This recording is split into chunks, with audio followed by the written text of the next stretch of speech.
you can agree, I would be a great competition committee member. Great. Honestly, like I don't like Rich, I'm being forthright here. Sure, like correct. I do think having like the citizen's voice on something like this would be big. I mean, I in fact, I brought like the public's view on this up to Troy Vincent today in that press conference, and that like it's the way this is being officiated now isn't fair to the defensive players, and at some point.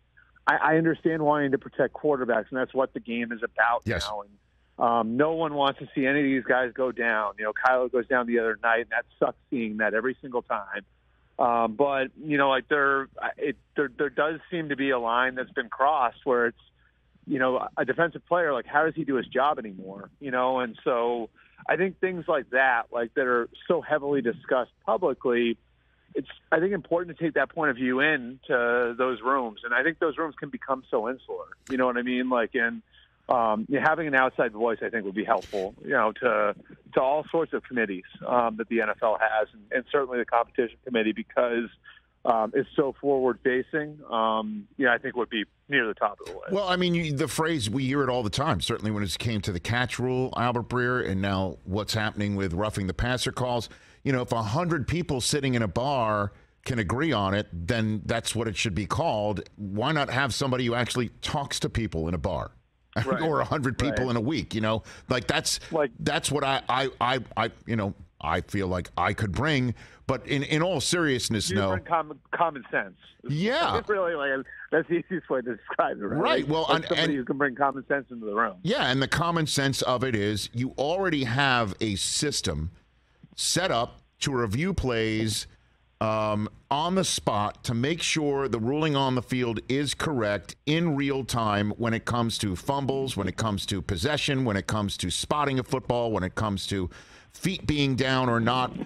Why not fold into that reviewing a flag that's already been thrown? Because, again, to me, making roughing the passer reviewable on both sides, meaning let's take a look to see if we didn't call it and it should have been called, you're opening up a Pandora's box there. If a flag is thrown on the field for roughing, let's take a moment and have people review it in real time the same way that they review something that's on the field for a fumble or anything like that.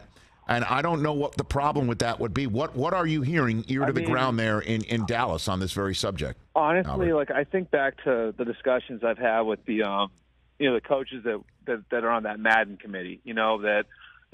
Andy Reid and John Harbaugh, Bill O'Brien was on it when he was in the NFL. And, yes.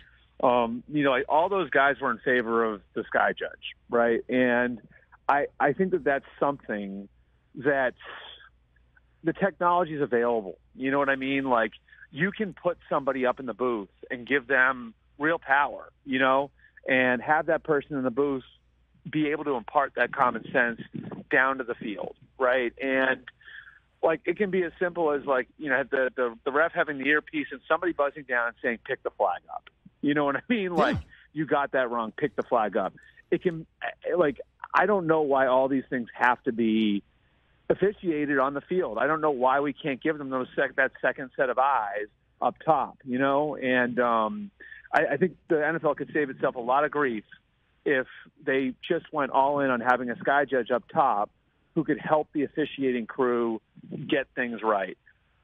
You and I have both stood on the sideline for NFL games. It's fast. I don't know how anybody makes. I don't know how anybody makes heads or tails from field level and how fast all of that's moving, Rich. Mm-hmm. Why wouldn't you want to help the people that are down there see everything? I think the idea of having somebody up top who can buzz down to the head official whenever it's necessary, and say that wasn't pass interference. It's obvious. The replay's coming in. Pick that flag up, or that was pass interference. Drop the flag. Why not just give the officials on the field the same advantage that you or I have sitting on the couch watching a game, which is 9 different angles of every play? I don't get it, and I know those coaches didn't get it when they got shot down on it. And I mean, some of that already goes on. They already do utilize some of that stuff to some degree. But I think formalizing it and making it more across the board, I'd be all for it, and I've been all for it for a long time. And any sense if people down there are all for it? Like, what are you hearing? Well, I think it's going to sort of like see. That's the thing is like the coaches were the ones that were sort of behind this, a couple of years ago, and they aren't involved yet with the competition committee because they're all in their season. So they meet the coaches subcommittee. I know starts talking at the combine, and they'll meet with the competition committee there, and then obviously I think it's a month after that when the annual meeting happens. And so if the ball's going to get rolling on that this year, it would probably start right around the combine, and then if there's anything to be voted on, it would happen at the end of March in Arizona. So then let's create the Eisen subcommittee while the season goes on, and momentum can start on. Can I serve on that? Yeah, do it. Start spreading the rumor around there. Spread the rumor around there. I'll back your play, Albert. You know that.